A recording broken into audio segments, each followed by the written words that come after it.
Tanong ng ilang netizens at fans ng Barangay Ginebra, bakit hindi muna sinubukan ng Magnolia si Assistant Coach Johnny Abarrientos bago si L.A. Tenorio bilang head coach? Inamin naman ni Coach Tim na makikinabang ang ilang players ng Ginebra sa pag-alis ni Jamie Malonzo patungo ng Japan. Pagpapatuloy niya, kakayanin umano ng Gilas na makipagsabayan sa magagaling na kupunan lalo na sa Asia kung kasama nila si Kai Sotto.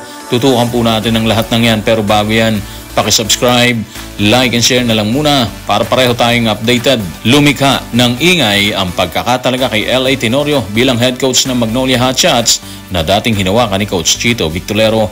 Ayon sa ilang fans ng Barangay Ginebra, dapat umanong nabigyan muna ng break si Johnny Abarrientos bilang head coach bago si L.A. Tenorio.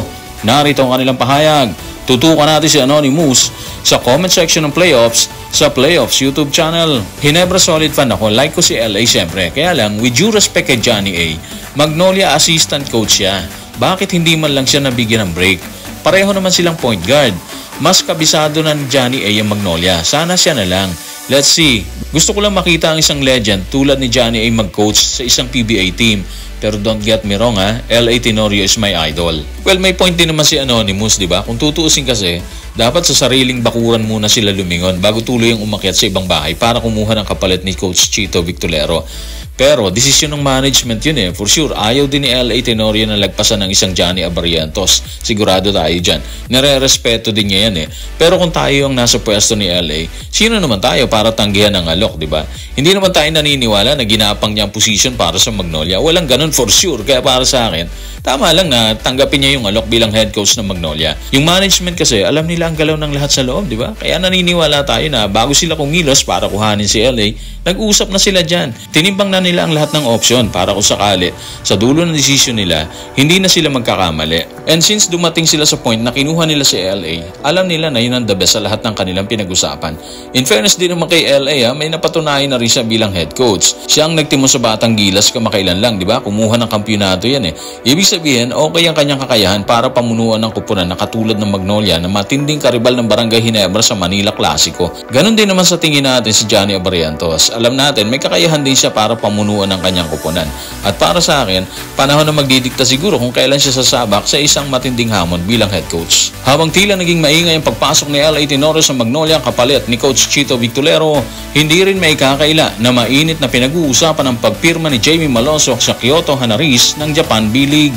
Pero nang makapanayam ng media, inamin ni Coach Tim na hindi na siya nasurpresa sa pangyayari. Narito ang kanyang pahayag.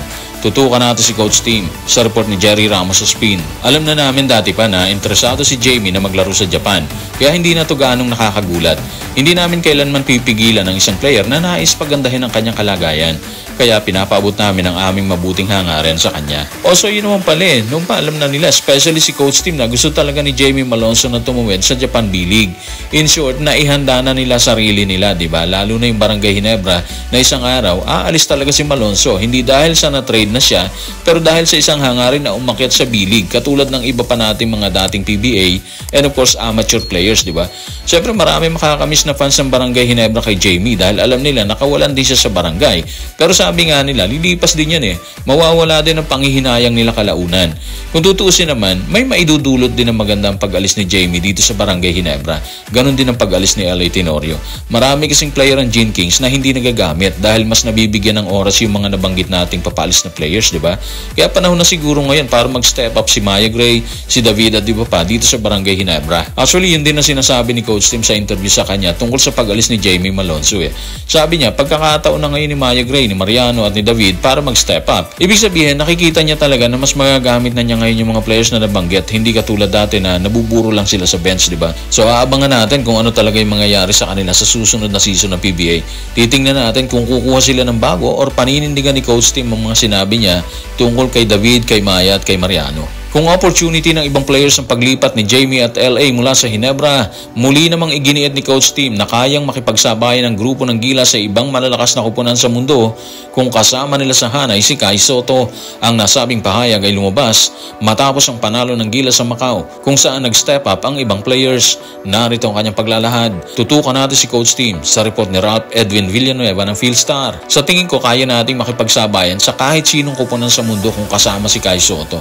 Sa totoo totoo lang, pakiramdam ko talaga kaya nating makipagkumpetensya sa kahit sino sa mundo. Siguro hindi pa sa Dream Team, maaaring oo, maaaring hindi, pero sa ngayon pakiramdam ko kaya nating makipagsabayan sa kahit sinong kupunan sa mundo, lalo na sa Asia. Alam niyo mga playoffs, tingin natin, nangungulila talaga si Coach Tim dito kay Kai Sotto. Dati pa kasi ganyan na siya, sinasabi niya na yan. Pero eto na naman siya, di ba? Inuulit niya talaga na kakayanin ang Gilas na makipagsabayan sa malalakas na kupunan sa mundo, lalo na dito sa Asia kung kasama sa hanay si Kai Sotto. Siguro may point din naman si Coach Tim Cone doon. Nung kasama niya si Kai sa ilang nakaraang bakbakan, nanalo sila doon. Pero nung time na mawala si Kai, parang doon niya na nakita yung malaking difference. Natatalo na kasi sila eh. Kahit yung Chinese Taipei na dati tinatalo nila, ngayon sila na yung pinadapa sa kanilang baluarte. Ganong kabigat sa tingin natin ang pagkawala ni Kai Sotto sa hanay. Of course, normal naman talagang matalo ang isang team, lalo na kung FIBA competition yan. Pero may basihan si Coach Tim at hindi mo pwedeng i-ignore lang yung basihan niya. Malaking difference kung kasama at hindi si Kai Sotto. Anyway, babalik ata si Kai Sotto sa Oktubre mga ka-playoffs. Sa ngayon, patuloy ang kanyang rehab sa Japan base na rin sa pahayag ni Coach Tim Cone.